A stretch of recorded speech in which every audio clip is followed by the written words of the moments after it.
আসসালামু আলাইকুম রহমতুল্লাহ। আমি আজাদিন ফিল্ড অফ থেকে আজাদ বলছিলাম। আলহামদুলিল্লাহ আজকে আমার এই মাস্টার পেয়ারটি বিক্রি হয়ে গেল, চলে যাবে বহুদূর। অ্যাকচুয়ালি আমার ভিডিওতে এগুলো বলতে হয় মাঝে মাঝে। ভাই অনেক শখ করে একজোড়া কিং নিছিল, কিং না আমেরিকান শৌখিন। তার সম্ভবত এই পেয়ারটা পছন্দ হয়নি, সেই সুবাদে সে আমার বাসায় আবার আসছেন। আল্লাহর রহমত তাকে আমি এক্সচেঞ্জ করে দিচ্ছি। আমি দোয়া করি আল্লাহ কাছে ভাইয়া যে উদ্দেশ্য কবুতরগুলো নিচ্ছে আল্লাহ যেন তার সৎ উদ্দেশ্য পূরণ করে। আর এই কবুতরটার ব্যাপারে আমি একটা কিছু বলতে চাই, সেটা হলো আমার লফটের সবচেয়ে সুন্দর পুতুল একটা কবুতর, যাকে আমি অনেক ভালোবাসতাম। এই কবুতরগুলোকে বাচ্চা কাচ্চা খুব সুন্দর আসে আলহামদুলিল্লাহ। দেখেন বাচ্চা কিভাবে খাওয়ায়, দেখেন মাশাআল্লাহ দিলে ফুটফুটে দুটা বাচ্চা, দেখেন সেম এজ পুতুল, এই দেখেন।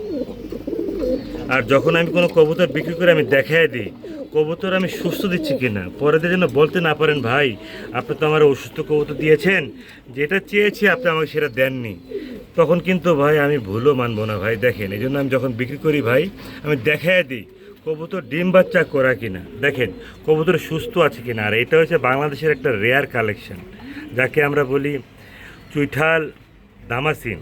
আর এই কালারটা বাংলাদেশের রেয়ার কালেকশন বলার কারণ হলো এই কালারটা পাওয়া যায় না। দেখেন তার বারগুলা দেখেন, তার বৈশিষ্ট্যগুলো দেখেন। আর আল্লাহর রহমতে প্রতি মাসে মাসে এক জোড়া করে বাচ্চা পাবেন। আমি দোয়া করি আল্লাহ কাছে ভাইয়া যে উদ্দেশ্য কবুতরগুলো নিচ্ছে আল্লাহ যেন তার সৎ উদ্দেশ্য পূরণ করে। আসসালামু আলাইকুম রহমতুল্লাহ।